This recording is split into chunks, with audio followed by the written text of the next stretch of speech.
I'm here at the corner of 6th and Orange. Behind me is what's believed to be the oldest church in Huntington Beach. Today, we get an inside look at the hidden history of the Community Bible Church. I'm Chris Epton.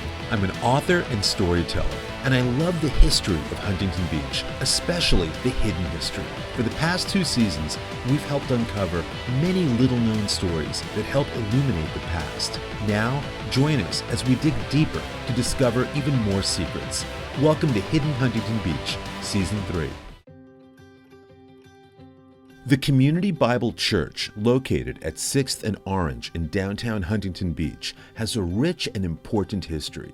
It's believed to be the oldest church in Huntington Beach, opening its doors in 1906, originally as the First Baptist Church. Pastor Gary Doborowski took me inside the church to reveal all of its hidden history, from the stained glass to a plaque on a pew to the historic bell tower. Well, Gary, first of all, thank you for having us here. We're standing in what is believed to be the oldest church in Huntington Beach, which is significant. It's got to be a little bit humbling when you preach here to know that the city forefathers, pioneers, many of them were probably in this church back in 1906 when it opened. What does it feel like when you come in here on a Sunday, deliver your sermon, and just does the air feel thicker in here when you're doing that? There's some energy for sure. It does. It's pretty amazing. I think probably the most historic, or at least visual piece, is the stained glass that we're standing in front of right now. Talk about this, because from the outside, it doesn't obviously have the vibrancy that you see in like this, and this is extraordinary. I mean, I love stained glass anyhow, but this is so vivid and so colorful and just so beautiful. Yeah, we try to keep it illuminated from the inside at night so that people walking by many times have commented on how they appreciate seeing it and like it. It goes back about how long? The people who were in the church at the time, late 50s, commissioned someone to put this together and installed it, I believe, in about 1960.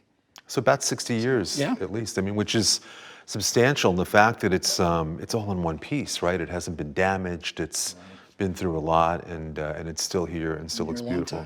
Obviously, every artist that does their own version of a famous scene like this will have their own nuances. You were showing me that one of the apostles in this depiction has 6 toes. Yeah, looks that way. We don't know what his name was, but that's the way they painted him.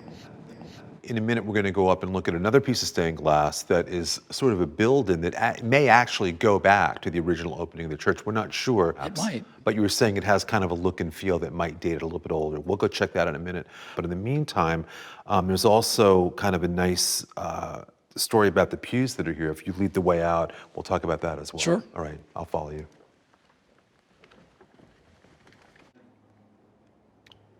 Pastor, I guess what's most, for me anyhow, somebody who loves history, and I think speaking on behalf of people at home that do, when you're in a place from 1906, original things matter, right? The things that were here in 1906. Where we're standing right now, this wall, this door would have been kind of the end of the church, right? And then it was in the 1920s, an addition was built on. So right now we're in the original space.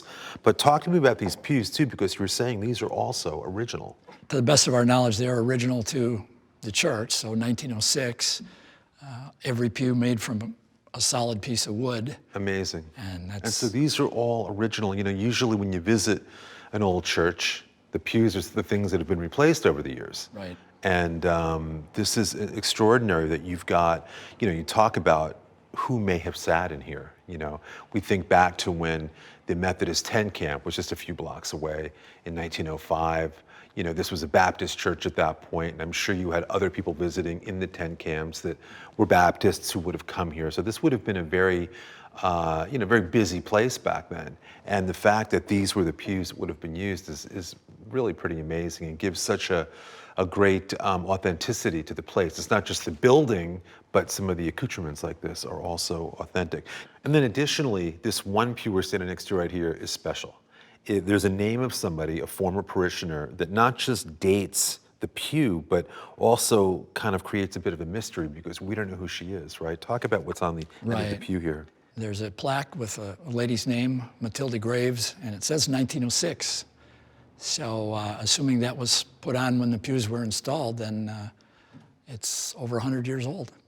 Now, I don't know the name, and I haven't researched the name yet, so obviously this is a new project to go figure out who she was, why she has her name on a plaque. If you examine the other pews, it isn't as if there are no nail holes where this is like the only one surviving. It feels like this is the only one that existed because the pews, there's nothing else on, so that's kind of interesting.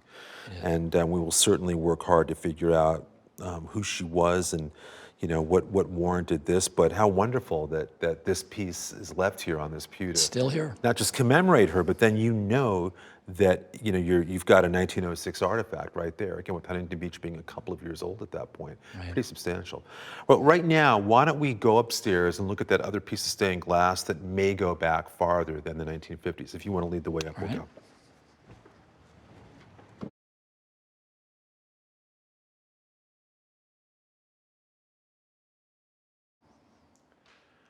Well, Pastor, we're upstairs now, and it's funny, we're going to talk about the stained glass in a minute, but everywhere you look, the old doorknobs, when you see something that is an original piece going back to 1906, like the pews, it really is, it gives you an amazing feeling. Now, I have a pretty good feeling about this. We're going to obviously do some more research, line up some old photos, but this seems like it could easily be original going back to 1906, do you think? It looks like it should be. I mean, it's built in. It's got wear and tear on it, obviously. Facing the ocean like that, it's going to get more wear anyhow.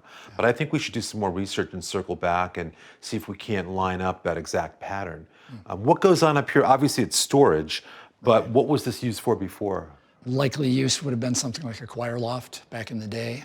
Obviously not anymore, but that's best guess. Well, you've been here 20 years now at the church. Do you have people that come visit you that either want to just come in and get a little tour or have memories of what their life was like growing up here? Talk about that a little bit. We do have some. We have a lot who want to stop and take pictures, either at the inside and certainly of the stained glass on the outside. You've been here about 20 years or so as the pastor.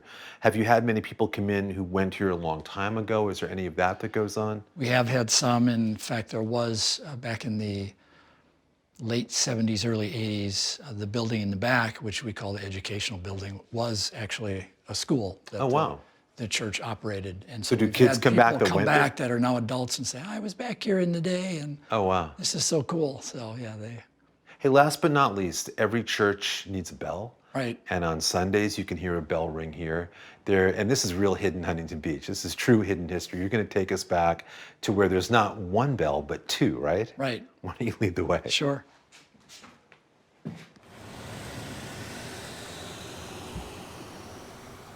Well, Pastor, last but not least, we're in the bell tower. We're standing next to a bell that's got to weigh, at least 100 pounds. Yeah. But this is not the bell that the neighborhood hears ringing on Sunday mornings, right? Right. Now, before we get to that, there was an original bell that was here that people can still go visit today, right? Right.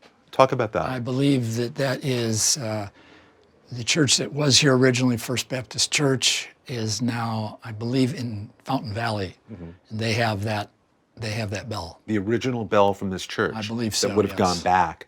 We'll have to go track that down. But this bell hangs here really just as sort of a, for no other reason that, you see kids say in the youth group might have been signing it, but it doesn't really serve a purpose beyond that, right? Right. The real bell is straight up there through the top of the tower, and it's rung on Sundays by pulling this rope. Right. So I guess my request would be, as we kind of wrap up this episode, would I have permission to ring the bell? Of course. And listen, I want to thank you again for everybody who passes this church.